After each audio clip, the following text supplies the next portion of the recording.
দর্শক এজন্যই মনে হয় বলে যে আশেপাশে যারা থাকে সবাইকে বন্ধু বলে বিবেচনা করা যায় না। যার আশেপাশে থাকে সে তো করে না, বাট আপনারাও দায়িত্ব নিয়ে তাকে বন্ধু বানিয়ে ফেলবেন না। নিশ্চয়ই বুঝতে পারছেন। আসলে আমি যদি বলি যে নাগরিক টেলিভিশনে আরশাদ আদনান এবং হিমেল আশরাফের দেয়া 50 মিনিটের একটা দীর্ঘ সাক্ষাৎকার আমার কাছে মনে হয়েছে যে বাংলাদেশে, আমি নাম ধরেই বলি, সুজন মাঝি বলুন বা এরকম ক্যাটাগরির যে মুভিগুলো আছে সেগুলোর চেয়ে ঢের ভালো এই 50 মিনিটের একটা বিশাল বড় সাক্ষাৎকার। আপনারা আশা করি অনেকেই এই সাক্ষাৎকারটা দেখেছেন, কারোরই নজর এড়ায়নি।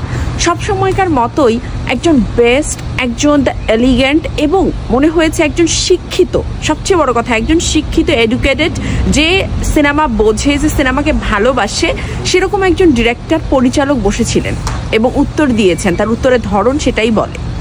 তারপর হচ্ছে আরশাদ আদনান, একজন সত্যিকারের প্রযোজক। তিনি যে কথাগুলো বলেছেন, যে বুলিগুলো আউড়েছেন, প্রত্যেকটা কথা এত জাস্ট মাইন্ড ব্লোয়িং, আমার তো ভীষণ ভালো লেগেছে।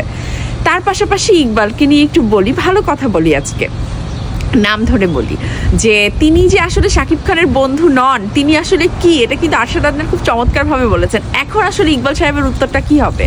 আশেপাশে থাকলেই সবাই বন্ধু হয় না ভাই। যারা আশেপাশে থাকে তারা মেকআপ ম্যান বা অন্যান্য অনেক প্রফেশনের অনেক থাকে না যে সাপোর্টিভ একটা সিস্টেম, সেরকমই থাকে। তো আপনি তো সেরকমই ছিলেন। তাই আশা করি আর কখনোই শাকিব খানকে বন্ধু বলে এই যে বুলিগুলো চড়ায় বেড়াচ্ছিলেন সেটা আর করবেন না। বন্ধু বলে কাছে ঘেঁষার জন্য এই যে তাকে নিয়ে কন্ট্রোভার্সি ক্রিয়েট করা, এইগুলো এসব বন্ধ করবেন এবার। আর যদি পারেন আরশাদ আদনানের উত্তরটা এবার দিয়েন। আমাদেরকে নিয়ে তো অনেক কথাই বলেন, এবার আরশাদ আদনানকে নিয়েও একটু কথা বলেন। ধন্যবাদ।